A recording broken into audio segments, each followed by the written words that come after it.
আচ্ছা ভাই, এইবার আমরা যে ম্যাথটা সলভ করব এটা খুবই গুরুত্বপূর্ণ। আমরা আসলে মূলত ১০ টা ম্যাথের কথা বলছিলাম। ১০ টা ম্যাথই খুবই গুরুত্বপূর্ণ ভাইয়া। তুমি যদি এই ১০ টা ম্যাথ করতে পারো বুঝে আমি যেভাবে করতেছি, এভাবে বুঝে করলে তুমি ইনশাআল্লাহ তুমি হচ্ছে বোর্ডের কোনো প্রশ্নেই আটকাবে না। ঠিক আছে ভাইয়া? তো চলো আমরা হচ্ছে এই প্রশ্নটা একটু দেখার চেষ্টা করি। তো এখানে কি বলছে দেখো। আচ্ছা, এখানে দেখলে হয়তো বুঝবা ভালো।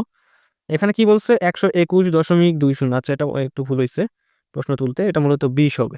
ঠিক আছে? ২০ মিটার পার সেকেন্ড হবে। ওকে ভাইয়া, তোমরা কি বুঝছো আমি কি বলছি? এই যে ৫ নাম্বার যে ম্যাথটা আছে, ৫ নাম্বার ম্যাথটা এটা হচ্ছে ২০ মিটার পার সেকেন্ড হবে। তারপরও আমি একটু হচ্ছে চেক করে নিলে ভালো হয়। ঠিক আছে? ওকে, তোমরা জাস্ট একটু বুঝার চেষ্টা করো। তাহলেই হয়তো বুঝতে পারবো। ওকে, এটা ২০ মিটার পার সেকেন্ড। ওকে? তো ২০ মিটার পার সেকেন্ড আদিবেগে একটি ক্রিকেট বলকে মুকুল নামের একজন খাড়া উপরের দিকে ছুড়ে দিল। প্রায় আগের মতোই। দুঃখিত। প্রায় আগের মতোই, হ্যাঁ? উপরের দিকে ছুড়ে দিল একটা বলকে। যেমন এখান থেকে একটা বলকে কি করলো? নিচে থেকে খাড়া, এটা যদিও কেমন হলো? ওকে, বুঝতে পারবো।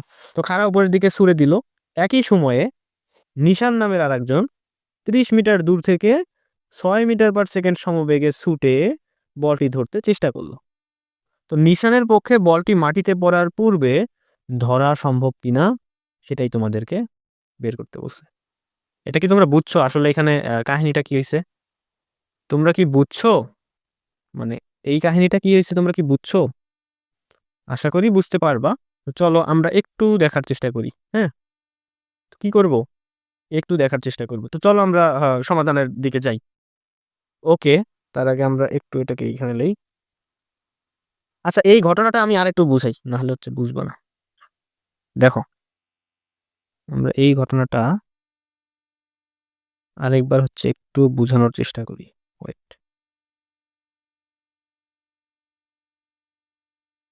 হ্যাঁ, দেখো কি বলছে যে ২০ মিটার পার সেকেন্ড আদিবেগে ২০ মিটার পার সেকেন্ড আদিবেগে ঠিক ক্রিকেট বলকে মুকুল খাড়া উপরের দিকে ছুড়ে দিল। তো মনে করো এখানে হচ্ছে সেই মুকুলের অবস্থান। হ্যাঁ? এইখানে মুকুলের অবস্থান। এইখান থেকে সে কি করছে? খাড়া উপরের দিকে একটা বল ছুড়ে দিছে, হ্যাঁ? মনে করো এই বলটা উপরের দিকে এই পর্যন্ত আসছে, হ্যাঁ? ওকে, এই বলটা এখানে ছুড়ে দিল। মুকুল নামের একজন লোক খাড়া উপরের দিকে ছুড়ে দিল।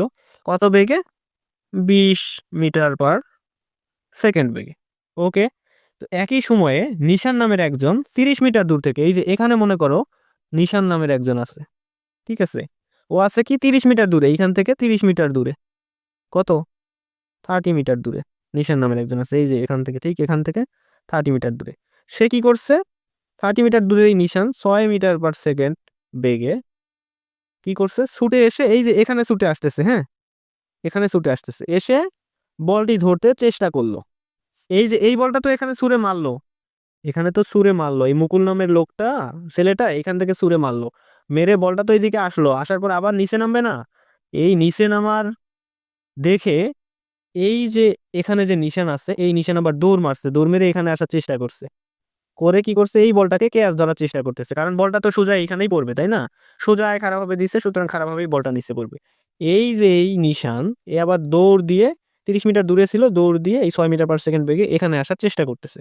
করে বলটাকে ধরার চেষ্টা করতেছে। তো নিশান কি এখানে সঠিক সময়ে, মানে হচ্ছে এই বলটা নিচে পড়তে যতটুকু সময় লাগবে, এই সময়ের মধ্যে এই নিশান কি এখানে আসতে পারবে কিনা?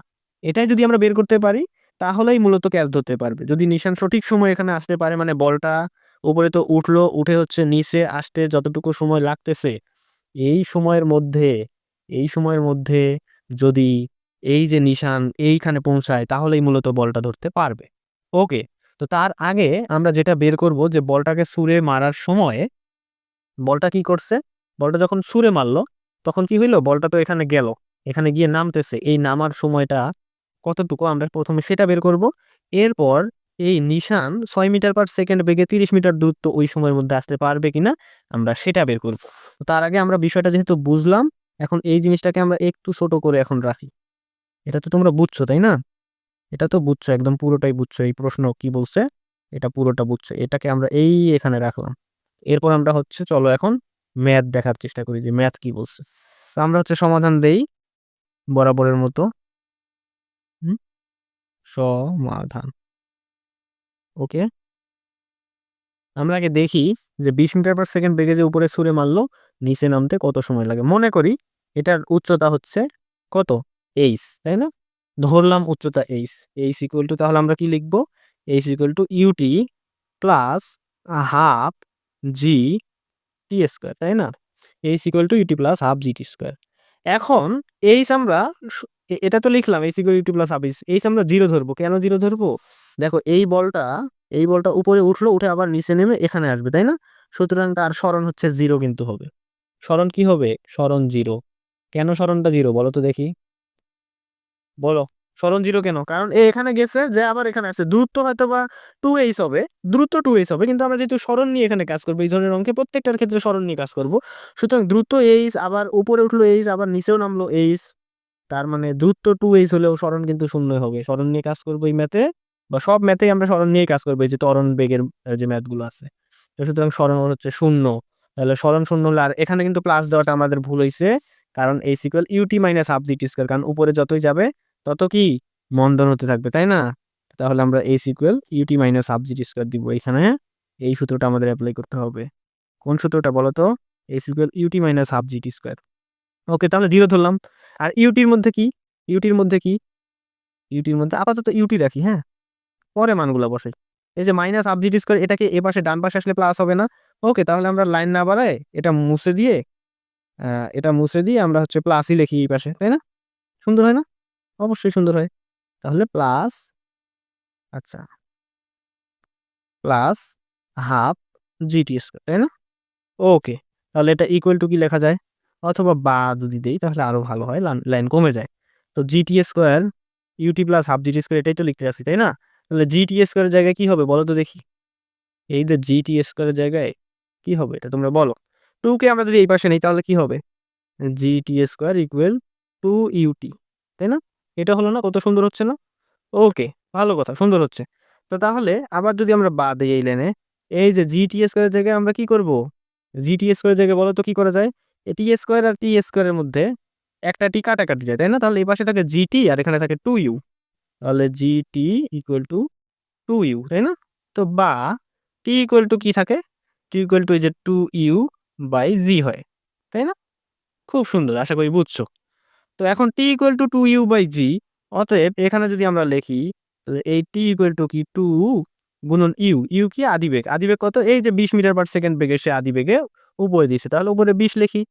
আর নিচে কি লিখবো? নিচে 9.8 লিখি, স্বাভাবিক ব্যাপার। ইকুয়াল টু কি হয়? 4.08 হয়। ক্যালকুলেটর চাপও, দেখবা যে 4.08। আচ্ছা, এটা হচ্ছে কি হবে বলো? এটা কিন্তু মিটার না, এটা হচ্ছে সেকেন্ড, তাই না? যেহেতু আমরা হচ্ছে সময় নিয়ে কাজ করতেছি। ওকে, এটা হচ্ছে সেকেন্ড। তাহলে 4.08 সেকেন্ড লাগবে বলটা উপরে গিয়ে নিচে আসা পর্যন্ত। যে সময়টা লাগবে এই সময়টা হচ্ছে 4.08 সেকেন্ড। ওকে, তো 4.08 সেকেন্ডে, এখন 4.08 সেকেন্ডে এই যে মুকুল 30 মিটার দূরত্ব অতিক্রম করতে পারবে কিনা আমরা সেটাই দেখব। 4.08 সেকেন্ড কিন্তু এর পড়তে লাগতেছে। তাহলে 4.08 সেকেন্ডে মুকুল তো না, নিশান, এই যে এই লোকটা হচ্ছে নিশান, এই ছেলেটা। তো 4.08 সেকেন্ডে এই নিশান দেখি কতটুকু দ্রুত অতিক্রম করতে পারে। যদি দেখি 4.08 সেকেন্ডে নিশান 30 মিটার দ্রুত অতিক্রম করছে, তার মানে ক্যাচ ধরতে পারবে। আর যদি দেখি 30 মিটার থেকে কম দ্রুত অতিক্রম করছে এই 4.08 সেকেন্ডে, তার মানে সে এখানে আসার আগেই বলটা মাটিতে পড়বে। ওকে, তো চলো আমরা এটাকে হচ্ছে একটু সুন্দর করে যদি একটু গুছায় রাখি তাহলে আর একটু ভালো দেখা যায়। আমরা হচ্ছে চলো এটাকে একটু ছোট করে রাখি, ঠিক আছে না? ওকে, আচ্ছা, আরেকটু ছোট করলে মনে হয় ভালো হয়। এটা তো তোমরা বুঝতেছো নাকি? কি হচ্ছে তোমরা তো বুঝতেছো, আশা করি বুঝতেছো, তোমরা জিনিয়াস মানুষ, তো তোমরা হচ্ছে বুঝবো আশা করি। ওকে, তো এবার চলো আমরা দেখি যে এই যে নিশান ও হচ্ছে এই 4.08 সেকেন্ডে কতটুকু দূরত্ব অতিক্রম করে। তো 4.08 সেকেন্ডে কতটুকু দূরত্ব অতিক্রম করবে, যেহেতু বলছে যে কি নিশান হচ্ছে কি এই যে 6.6 মিটার পার সেকেন্ড সমবেগে ছুটে আসতেছে, সুতরাং তার অতিক্রান্ত দূরত্ব হবে এস ইকুয়াল ভিটি। সমবেগ যেহেতু বলছে এস ইকুয়াল ভিটি, আর ত্বরণ থাকলে কি হবে? ইউটি প্লাস হাফ এটি স্কয়ার, তাই না? বেগ হচ্ছে 6, আর হচ্ছে সময় তো কত? বেগ হচ্ছে 6, সময় হচ্ছে 0.8, তাই না? ইকুয়াল টু কত হবে? ইকুয়াল টু আমরা যদি করি অঙ্ক, দেখা যায় ক্যালকুলেটরে করলে 424.48 মিটার। তার মানে দেখো এটা কিন্তু হচ্ছে কি, এটা 30 মিটার থেকেও কম, যেটা কি অতিক্রান্ত দূরত্ব এই যে এটা হচ্ছে 30 মিটার থেকেও কম, তাই না? ওকে, তাহলে এটাকেও আমরা একটু ছোট করি। আমরা দেখলাম যে এটা 30 মিটার থেকেও কম, তাই না?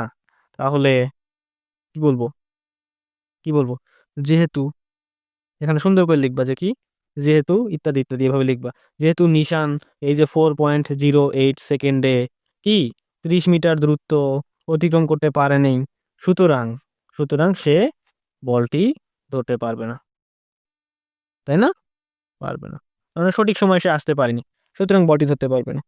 ওকে ভাইয়া, ওকে, তো আশা করি বুঝতে পারছো, আশা করি তোমরা বুঝতে পারছো। না বুঝতে পারলে হচ্ছে কমেন্টে একটু জানিও, ঠিক আছে ভাইয়া? ওকে।